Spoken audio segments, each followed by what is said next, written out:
And welcome here to East Field as we get ready for our mid-season review here. So far this season, the Golden Eagles with a 10-9 record, right around that 4 spot in the PGCBL. Alongside me, Zach Dooley and Joe Fitzhenry. I'm Brian Tossi. And guys, it's been a pretty successful half of the season for the team so far. What did you guys like from the first half? Really, the thing I've been most impressed with the Golden Eagles so far has been their offense. Their pitching is a little bit hit or miss, but their offense has been very impressive. They scored 27 runs just the other day in a doubleheader sweep of Cooperstown. And as a whole, it's been one of the biggest keys to continue their success in the second half is to keep the offense going, get the pitching on a roll. And just anything to add to that, Zach? Yeah, definitely. It's just been that explosion that this team has shown at times. The problems they've really had has been the consistency, but when this team is playing, they're probably one of the best 2 or 3 teams in this league. And the 4th spot is, it's a solid start for the team, but they're definitely the talent level that they have here and the potential they have is definitely, the upper tier of the PGCBL rather than kind of right in the middle. And, you look to most of the season, you saw that they can do it on the offensive side of the ball. They're putting up runs in games such as the doubleheader here at Cooperstown. They posted up 13 and 14 runs in that doubleheader overall throughout the day. Then they go to Mohawk Valley, which is, they're fighting for that 4th playoff spot in the PGCBL. And Mohawk Valley, they can't get a win out there. What has been the issue and the inconsistency for the team? I think, and actually me and you talked about this earlier in the booth, it's kind of been the hit or miss with the offense. There's some nights where the bats just haven't been there, such as last night. Joe Machad, the Mohawk Valley pitcher from Bryant University, had 15 strikeouts through 7 innings, I believe. And on nights like that, you're not going to be able to win if you're not hitting the ball. And some nights pitchers will just bring their A game they're not going to be able to hit. For me, it's been the inability to put pitching and hitting together in the same game. It seems like, some games here this year, they've had the pitching and they're in a 4-2 game, but the bats just don't come alive. But then we have games like where the bats are coming, like that game against Cooperstown just a few nights ago, where they lose 10-8, where the pitching isn't there, but the hitting is. And really in that doubleheader against Cooperstown the night after that 10-8 loss is where you really saw the team start to put things together, where they put the pitching with the hitting, got 27 runs, as you mentioned, but just as importantly, they only gave up 7 runs in those 2 games because they got that starting pitching and that bullpen pitching to go along with the excellent way they've done at the plate thus far this year. And just touching on that with the pitching, they've had some good pitchers this season. And Joe, I know you wrote a little bit of a piece up on the pitchers for this team. What did you like so far from the first half of the season from those pitchers, and where can they improve? 2 of the guys I've been really impressed with so far are Jared Cheek, who's become the closer for head coach John Mayotte and the Golden Eagles. Cheek's been absolutely dominant out of the bullpen at times. He's been lights out. I believe he has a .86 ERA now with 5 saves, which is tied for the PGCBL lead. Another guy out of the starting rotation, Brandon Maglones, who had a no-hitter through the best offense in the league, Amsterdam on June 22nd, has been really, really impressive as well. And for the other guys that maybe struggle a bit, like Nick Pavetta, Mike Clarkson, those guys, the key is going to be throwing strikes, getting the ball in the zone, establishing a rhythm on the mound. And Zach, I know you were looking at just their overall struggles and how the team has done overall on the offensive side and the defensive side. So what's been one of their biggest flaws going from the first half? One of the biggest flaws, we've talked about the inability to be consistent, which is probably the biggest thing that this team has struggled with. But defensively, is where the inconsistencies have really been. A lot of, in the infield, we've had a lot of errors thus far this season. A lot of the guys who are bringing it at the plate, haven't quite brought it so much in the field. And, getting the support behind the pitchers when the pitcher, gives up a hit, but it's followed by an error or a play that the infielders or the outfielders should have made, it's really demoralizing for the pitching. So the pitching numbers really aren't as bad as they may seem for a few of these guys because they're really getting some bad luck with the fielding and stuff like that. So I think that's definitely the biggest thing the team needs to work on down the stretch is getting that defense down behind their pitching to help them solidify the stats and get some confidence for the pitchers going forward. And before that last game against Mohawk Valley in Mohawk Valley, the team combined and in the just total in the infield, not including the pitchers or the outfielders, the infielders had 31 errors to themselves over 20 games. So that's a very one of those stats that really jumps out to you as why they've been so inconsistent this season. And absolutely, Brian, you hit it on the head right there. It's a very telling statistics. 31 errors in 20 games is simply unacceptable for a team with this talent level. And like Zach said, some of the guys that have been hitting the cover off the ball at the plate haven't brought it in the field. And the pitchers, some of the ERAs are misleading because the fielders have made errors in bad situations behind them. It's led to unearned runs, which then hurts the pitcher's ERA. And with that, you're not going to win too many games if you keep committing errors in the field in key situations. We've seen that from multiple pitchers. I mean, we've seen it from Corey Folk, where he's had a game like that, or even Taylor Saucedo. He's had some issues with that too, where things get done for him as far as strikeouts and getting batters out are concerned, and then you have that one inning where an error can go wrong and take away from it all. But that's been the biggest issue, in my opinion, for the entire season, has been those errors.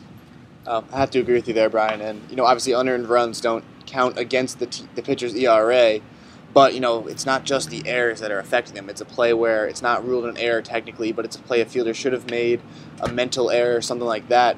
And you get one of those, and then you give up a hit, and it's a run against you. It counts against your ERA. It's not really your fault because that out should have been made, which would have completely changed the inning, really.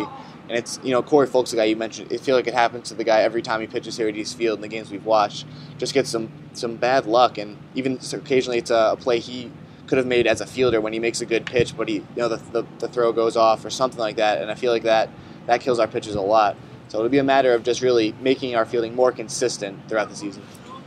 And then just looking out into the outfield, because we haven't talked about many of the position players yet. You look out into the outfield, there have been some guys that have moved around. Buddy Putnam's been a pretty solid outfielder out in right field, making the transition from first base where he played at University of South Florida. Then you look to center field. Danny Brennan has been the staple point of that area of the field, with Emmanuel Fossier jumping in and out there occasionally. And Emmanuel has been the left fielder as of late.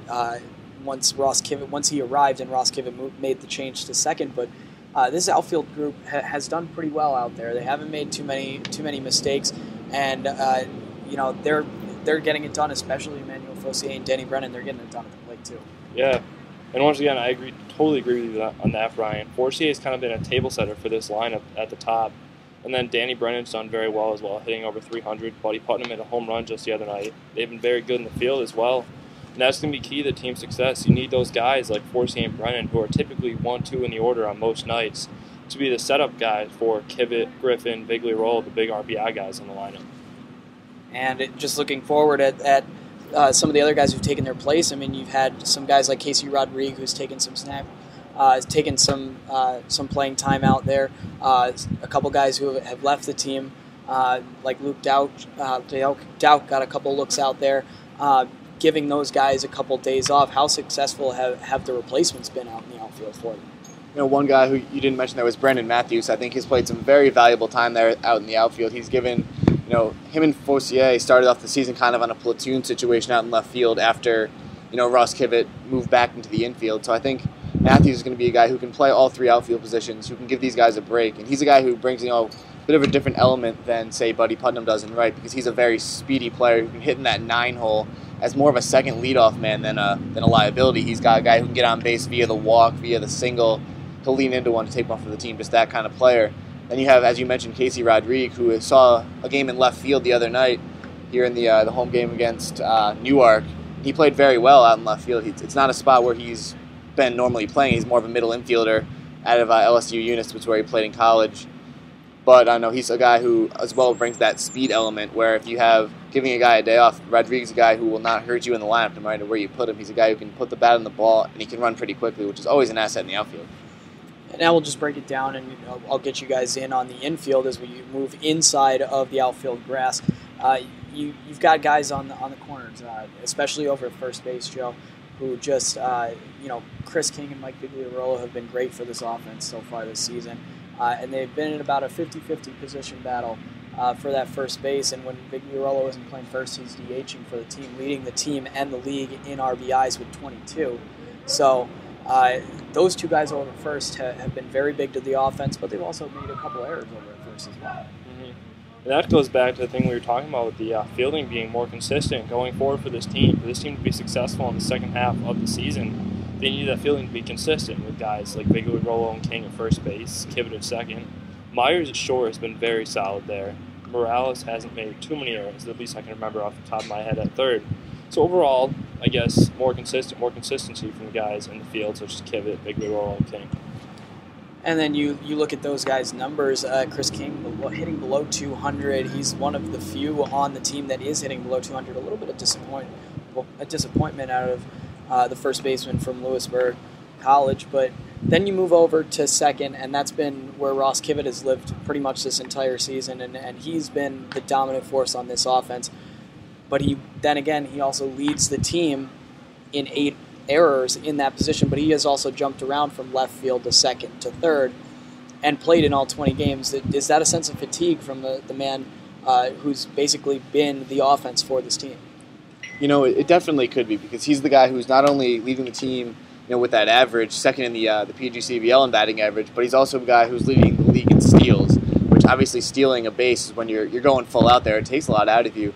And when you have a bat like Ross Kivett does, it's something that can compensate for fielding, but it could be a thing where, fatigue is definitely playing a part in that. But when you have that kind of bat, you're going to be in the lineup, and there's no way you can keep a bat like that out of the lineup, whether you're putting him at second, short, third, left field, even DH. It's someone you need to have on the field no matter where he's playing. Maybe it's just a matter of finding where he's most comfortable. He did play a couple of great games over there at third. Then you run into the issue of, Alberto Morales is also swinging a really good bat this year, hitting over 300. So it's a situation for Coach Mayotte where he's just got to balance, who's in the lineup at what times, because you've got a lot of great options here. So it's just a matter of finding, who you like the most coming down the stretch. And a surprising statistic for Ross Kivett, 0 designated hitting slots in the lineup so far this season. He's played in the field as well as being the offensive threat this entire season. And now, Joe, you mentioned over at Kevin Myers at shortstop, and he's basically gotten every look over there, minus a couple days off, playing in 17 games out of the 21 of the season, now following the 18 now following the Mohawk Valley game last night. But he has been very consistent over there and really helped out, and he's been meshing with Ross Kivett very well at second.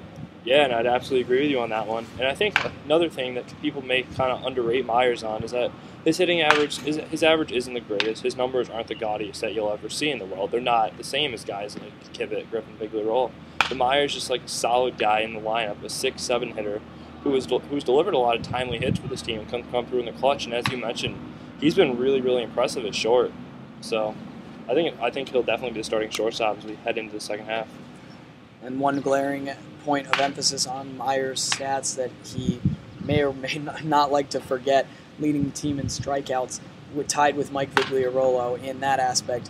But like you mentioned, he really has picked it up as of late. He started up the season at above 300 average, was batting in the 3-hole in the lineup, started to falter a little bit, slowed down, and then came back, and he started to pick it up as well. And now, Zach, you mentioned Alberto Morales down at third base. He's been great over there. We've talked about it up in the booth, how swift and smooth he is over at third base.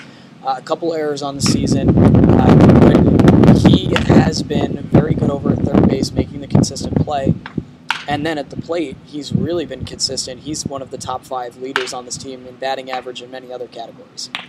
Yeah, a comparison you made, in the booth that I really like is Alex Rodriguez. Obviously, he doesn't have, the power and the hitting that A-Rod does, because it's, A-Rod's one of the best players in baseball, but he plays with just kind of this, like a style he plays. It's very smooth, and he looks good when he does it. It's not just a play where he makes the plays, but he does them almost in style. And at third base, he has had a few errors, which is why they gave, Ross Kivett a look over there at the hot corner. But I think it's Morales' spot from here on out, because he's just been very solid over there at third, and he hit that shot the other night, which just shows what he can do with the bat. That ball was absolutely crushed on a line. It wasn't, a prototypical, really high up in the air home run, but that was just a straight line out of here at East Field and left. So he can really play on both sides of the ball, which is definitely why he's going to be in the lineup pretty much every day, the occasional off day, but he'll be in there almost every day down the stretch as Glens Falls tries to make that push for the playoffs. And now you can't forget, coming down to the end of our mid-season report, once again, I'm Brian Tossi, alongside me, Joe Fitzhenry and Zach Dooley. The guy who touches the ball most in the game, that would be the catcher. In for all 9 innings, and Chase Griffin has been the guy behind the plate so far this season out of Georgia Southern University, a very, very consistent catcher. A little bit of inconsistency from him behind the plate, but his offense has got it done for him. So far this season, he is second or third in most of the categories on the team. But the one big statistic that we mentioned in the booth, and we've seen it before throughout the season when we check the stats, only 12 pass balls in 55 appearances at Georgia Southern. So far this season, over 14 pass balls here in the PGCBL through just over 20 games. And that's a stat that he's going to need to fix, and he's been trying to work at it here. Yeah, and we saw him, me and you saw him out here just a little while ago working with one of the coaches trying to work on those pass balls, because I think one of the main reasons for maybe the high count of pass balls, maybe adjusting to a different number of pitchers from all around the country. These guys are coming from all different levels of college baseball, guys that Griffin has never seen before, never played with before. And when you're developing that relationship between the pitcher and the catcher, it definitely takes, I think, an adjustment period to get used to the pitchers, what he likes, what they like to throw, and kind of everything. I think the reason it may have been so good at Georgia Southern is because he's used to those guys. He was with them all year. So I think we'll start to see Griffin get more and more used to the Golden Eagles pitchers as we head into the second half. And then you look behind the plate, Griffin's been very good, but also J.P. Rousseau coming in 7 appearances so far this season. Really the youngest player on this team for Glens Falls. He's done fairly well, but for the most part, he's just backing up Chase Griffin whenever he needs a day off. And, looking at J.P. Rousseau coming into the season, he has a very good bat. He played with the Canadian national team, got a couple of hits in a spring training game against the Detroit Tigers, which just goes to show he can hit good pitchers, and he's gotten some hits in his looks here. And I'd say he's probably been the more solid of the two behind the plate in terms of defensive catching, as Joe and you, Brian, also pointed out. He's had some struggles behind the plate, as in Griffin, but JP's he's a guy who's going to get his looks down the stretch because Chase will get his days off. He'll be the DH because a bat that special is one you can't keep out of the lineup. You really can't. But JP's going to get those looks behind the plate, and he's more than capable of being an everyday guy in this lineup. It's just more a situation of he's behind, one of the best players on the team and maybe one of the best catchers in this league. And it's just a tough situation for him because he's a guy who, if he got more looks, I think we'd be talking about him a little bit more here on this midseason review. So now as we wrap this up here for the midseason review, we'll go into the second half of the season, and we've talked about the stats, we've talked about the players and the positions.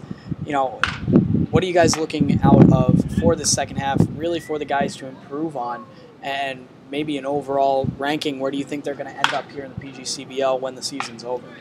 The biggest key for this team, I think, going forward is getting more consistent fielding from the infielders, which we touched on a number of occasions, and also some more consistency from their pitchers as well.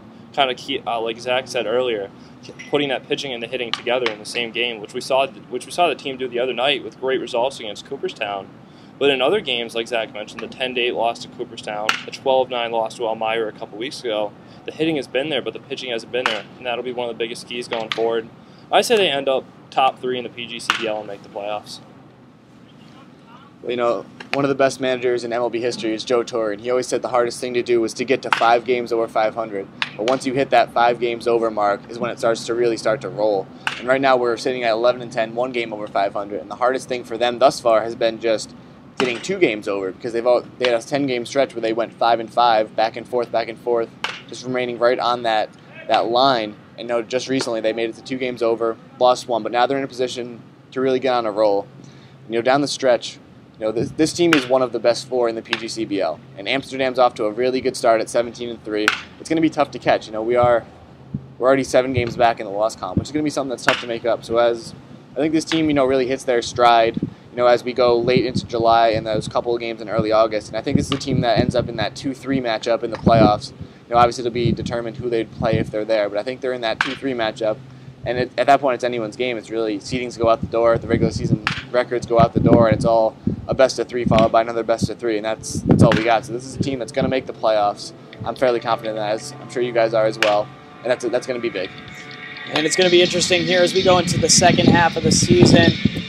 Bunch more games coming up here at East Field coming up this week. Game tonight here at 7 p.m.